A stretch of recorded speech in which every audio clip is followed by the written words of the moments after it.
Yeah, I think this is being recorded, so when we get to question period will be your time to speak for the ages, or at least the Federalist Society website. But I hope that we can possibly answer those questions from our seat. I am delighted to be here, and I want to share in my thanks for both Jeff and Ammon and the law firm that's lent such wonderful facilities. I also want to thank the law students, and I think this is the student corner, for coming down, and for also the officers of the Vanderbilt Federalist Society chapter for co-sponsoring this. As the good professor said, I want to concentrate on one of the most troubling provisions that was in each of the comprehensive bills that the House and Senate considered. And that is this provision which we're going to call, it's called different names in the legislation, the individual mandate, because what it does is it requires every American to either secure insurance, and you can do that through Medicaid or Medicare, or if you don't have that already, to purchase an inflated policy with a very high level of coverage. Now, this Congressional Budget Office estimated that this artificially inflated policy will be up to $15,000 per family, and that is 3 times the current rate that a young person would get. There are all sorts of economic reasons for this. Well, as Professor Blumstein explained, what's the reason for such a mandate? By the way, the mandate is, would be enforced by the IRS through a purported but unconstitutional tax penalty, which I'll address at the end of my remarks. What's the purpose of this? Well, as Professor Blumstein explained, if you are going to impose certain staggering loss, I like this actuarial fairness versus death spiral for the insurance industry. If you would otherwise pretend to keep the insurance industry alive and impose these costs, you have to provide expand the pool to include just about everyone. The short form of this, of course, is we're going to give you higher volume to pay for the losses. Well, as a policy matter, and this is the only policy point I'm going to make because everyone else in the panel understands policy much better than me, this is a very bad deal for the American people because the federal government is not going to pay for their share of the increased volume. They could constitutionally do that. There's 2 or 3 ways if you want to talk about it. We can nationalize health care. We can create tax credits that are so lucrative that people will actually take advantage of them. But what the federal government wants to do in this legislation, or at least so far that's been proposed, is to require individuals to pay for this wealth transfer. Now, the rest of my remarks are going to be on why this is constitutionally problematic. And it's not even close if we talk about the actual text of the Constitution as originally understood. But I submit, and I hope that I can convince you, if not in my oral remarks with the paper that I've published with even smarter and better known people than me, like Professor Randy Barnett, is that even under the broadest Supreme Court interpretations of Congress's power, this is unconstitutional. And I'm going to do so, I hope, with 4 brief points. The first is just to show how unprecedented this move is. The federal government has never even attempted to require all Americans to purchase a particular good or service.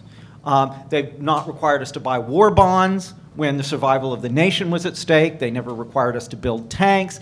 The cash for clunkers, think about that. They supplied the cash for the clunkers, or at least for the transaction. Now, the very common state requirement that all drivers who drive on public roads have liability insurance for their torts against third parties is, I submit, distinguishable on 4 constitutional grounds. I'll just tick them off because this is an oft-repeated but erroneous analogy. Obviously, state police power is very different than the limited enumerated powers the federal government has.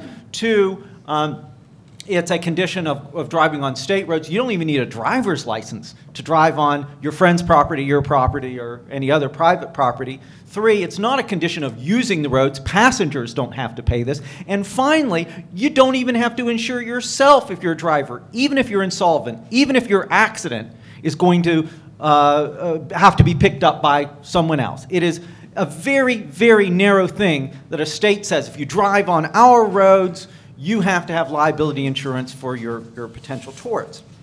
Well, the Congressional Budget Office agrees, of course, that this is an unprecedented federal action. And one consequence of that is, trust me on this, if you can come up with an analogy, please let me know.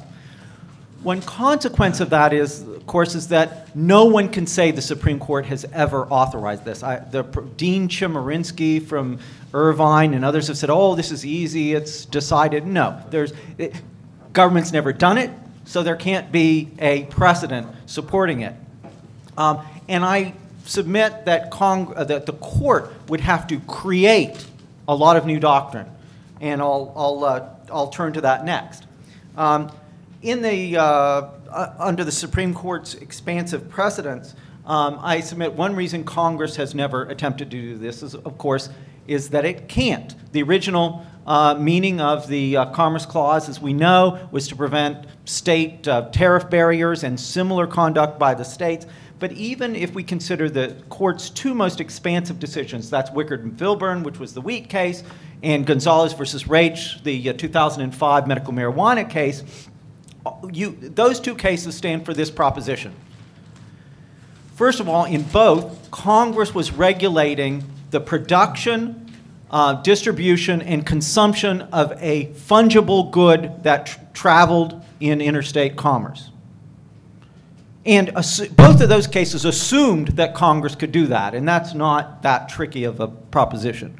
So if Congress can regulate the interstate shipment of a fungible good, then no one can get out of the regime because yours is a small quantity. And of course, in Wickard, the court announced the aggregation principle and why people similarly situated would thwart the congressional plan. The individual mandate to buy insurance is not a regulation of a commodity. It's not a regulation of the insurance contract, interstate or otherwise. By the way, most insurance contracts, as you know, can't be sold in interstate, across interstate lines.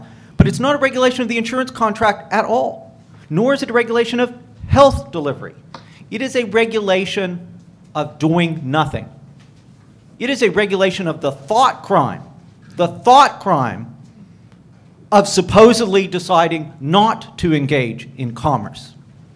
That is a very, very different kind of class of activity, so to speak, because it's a class of inactivity. By the way, the class of activity test is the one the Supreme Court has announced for 70 years.